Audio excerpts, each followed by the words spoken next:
So what, you look at that, oh, everything's so expensive. Why? Because we don't have enough government intervention, you think?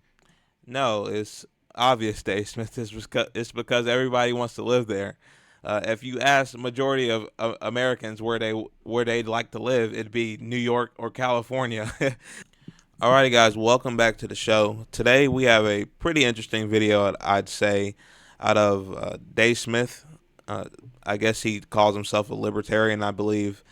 The commentator on YouTube or X, and today he's really going over this video really about Mamdani kind of and how he tackled the affordability crisis and basically calling him a communist. Mamdani's not even close to a communist. It just, them using those words just degrade the word. It's going to be, and I'm actually not offended to it or really against it. I mean, him and Republicans are just going to beat the shit out of the word, and then it's going to have no meaning. To where before it had a lot of meaning. Socialist is already starting to really get degraded. Now they're trying to move on to communists for a deeper meaning word and this big bad scary word. Similar to how some people on the left alienated the word Nazi.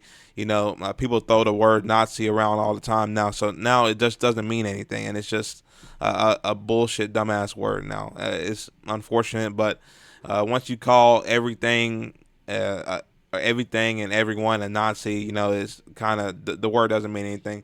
And similar now, socialist doesn't mean anything anymore. Before people called me a socialist, I'd be like, no, I'm not a socialist. Now it's just so dumbed down to where, yeah, sure, I'm a socialist. Who cares? And now they're going to do it to communists, so I don't care. But we're going to get into the video. But before I get into the video, guys, if you could, please like, comment, subscribe to my channel.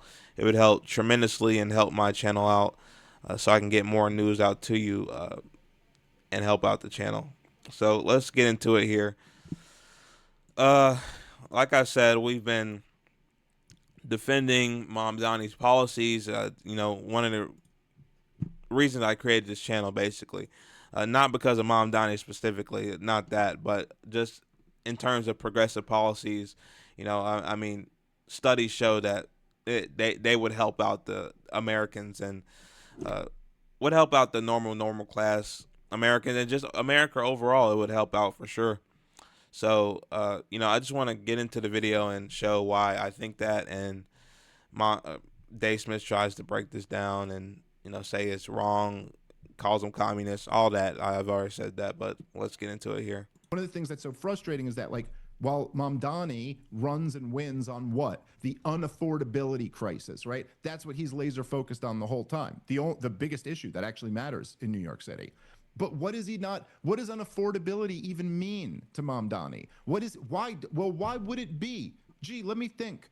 The federal government is the biggest government in the history of the world. New York City's government is one of the biggest state governments in the country. It may be smaller than California, but probably right on par. Yeah. It's the biggest state government, certainly has the biggest police force, one of the biggest welfare budgets, all that stuff. So what, you look at that, oh, everything's so expensive. Why? Because we don't have enough government intervention, you think? No, it's obvious, Dave Smith. It's because everybody wants to live there. If you ask the majority of Americans where they'd like to live, it'd be New York or California. I mean, it's simple. No, if you ask the entire world where people would want to live, forget just domestic Americans. A lot of people would say New York, obviously. Like I mean, I've seen countless videos of foreigners saying they want to live in New York, they want to go to Los Angeles. Hollywood's big around the world. I mean, a lot of people want to live here in the United States. It costs more to live in New York than Nigeria, doesn't it? It doesn't make any sense. This is economics 101, supply and demand. More people want to live in New York, so it's going to be more expensive to get into New York. It doesn't matter that their government is bigger. Obviously, their government has to be bigger because there's more people. There's like 8 million people in New York City. I mean, it's obvious, but keep going. The whole thing, wait, what was Ron Paul's thing always was end the Fed. And why end the Federal Reserve? Because it's fiat currency. A government shouldn't be able to print money out of thin air. That's why you need to be on a gold standard. You need to have some type of like restraint on the government. Because what happens is, this is essentially the whole game here, right? Is that We can't afford the government that we have. We can't. Period. We have Yeah. nowhere near this much money. We can't tax the people enough to pay for the $7 trillion a year to manage a global empire that Washington D.C. runs. So they can't tax the people. Well, we could, but I also don't know if America's ready to have that conversation yet. But at some point, America is going to have that conversation of how do we get this deficit down? Okay, and it's obvious. Anybody, you can tell anybody this, and it makes sense. But it's just whether or not that candidate that wants to do it is going to win, and if they could run on that and win. If you tell anybody in America, they're going to understand we're spending too much money.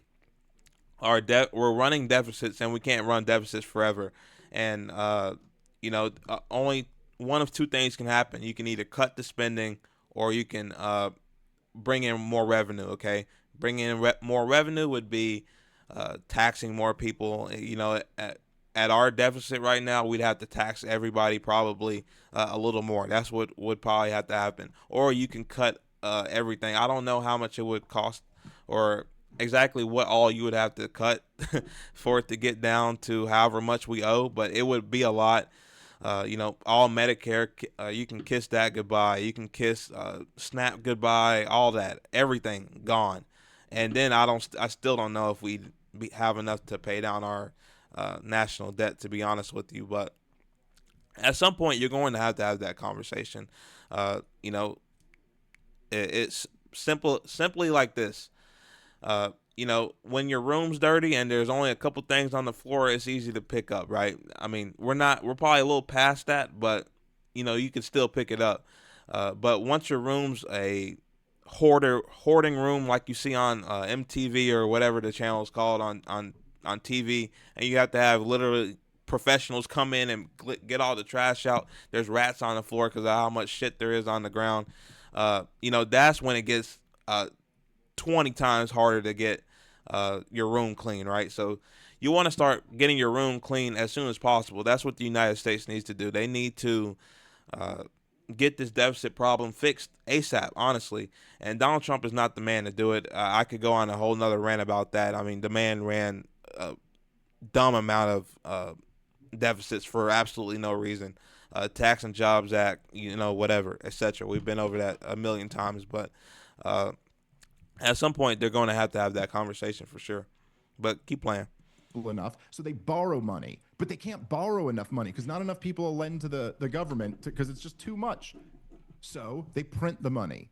And they've printed, I don't know if you've seen any of these charts, right? But over the last few years, like just in the Obama administration, Trump's first administration, Joe Biden's administration, and now Trump's first year, they've printed something like 75% of the money that ever existed. Like they've just been printing money at record rates. And now everything's super unaffordable. So the prices go up and up. In other words, you've debased your currency. That's what unaffordability means. That's why your dollar doesn't go far anymore. And so the answer is that we can't afford this gigantic government. And then these goddamn commies come in and go, this is the proof that the government needs to be much bigger and run everything. And it's just so ass backward. Okay, so I mean, I tried not to interrupt at the end. I already interrupted twice. So, I mean, Dave Smith's whole thing here is I just want to get this out of the way. I think I also commented on that video. Let me pull out what I said just really quickly. Might as well, because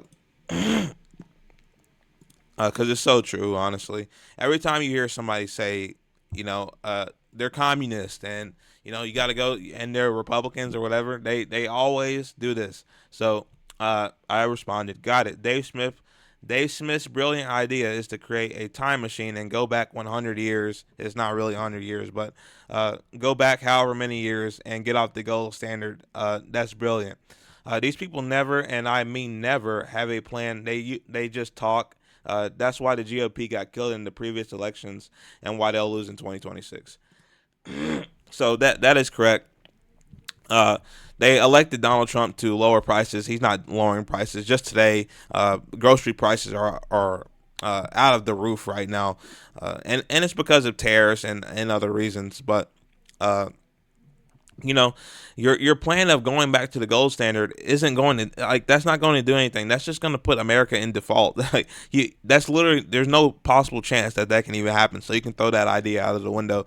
Other than that, Dave Smith didn't say much at all. He's trying to say how bad the communists are, or whatever. I mean, what other thing can you do? Like, I'm not conceding that we're communists. I'm just saying, if somebody like Mamdani came in and said we wanted to raise taxes and we wanted to get economic burden off the working class, so it'd be a better living space for the working class.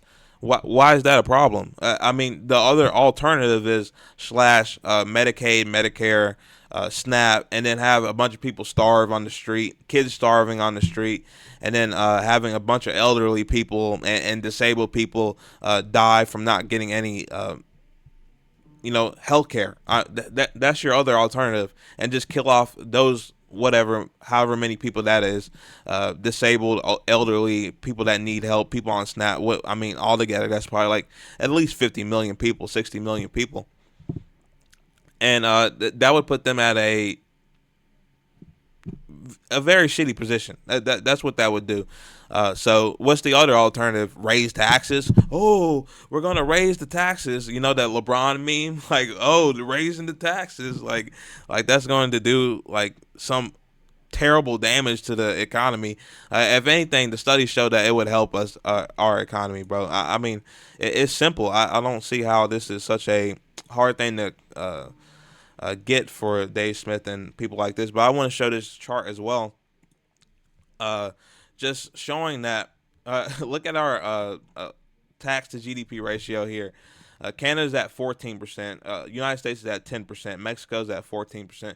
And look at the Scandinavian countries, the countries that I refer to as the people there are very happy, and they I mean, they're just overall happy, and that's good. But they have a good social safety net for their people, and whatnot. But I say this because the United States has a ton of room to raise taxes. It's not like we're going to be above these countries. We're going to be the highest country in the world or something like that. That's not the case. You know, I don't know where you'd have to be to exactly. I don't know the exact number where you'd have to be to uh, balance the budget exactly. I'd imagine it still have to be higher than Mexico and Canada.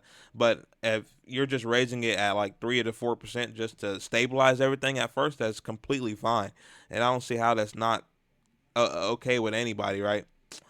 So the problem is America is a huge country, and this is going back to my point when Dave Smith said America has this huge government. They don't. I mean, the tax to GDP is 10%. That's very much on the lower end of taxes.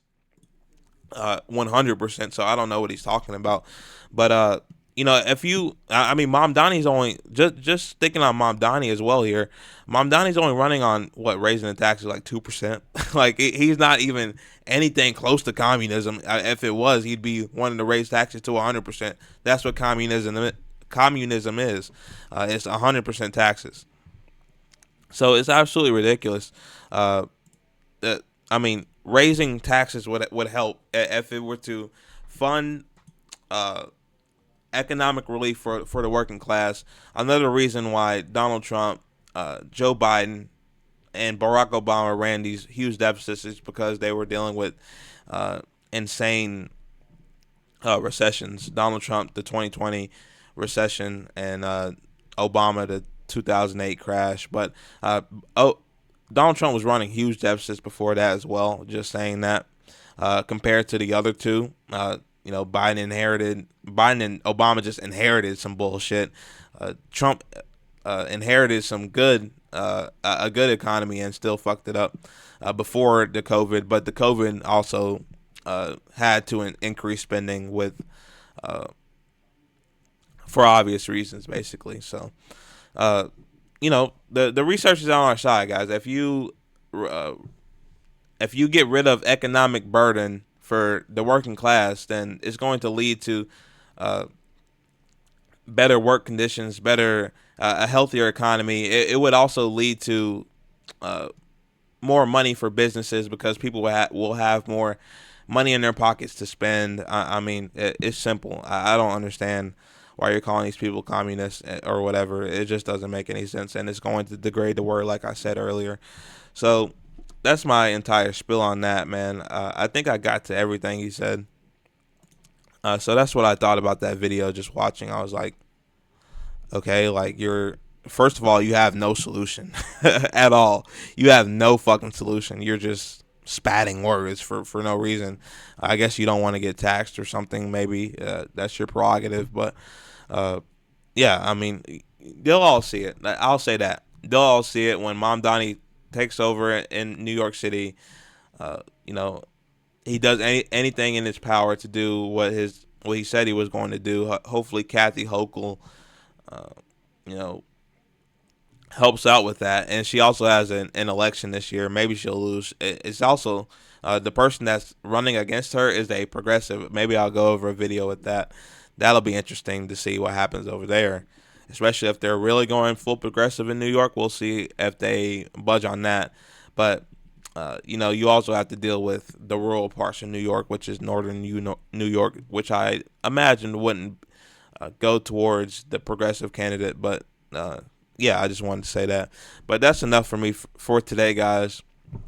Again, if you could like, comment, subscribe to my channel, it would help tremendously, and overall help the channel. Hopefully, raise progressives, and hopefully we finally get some America first, working class first policies. That's what I'm here for.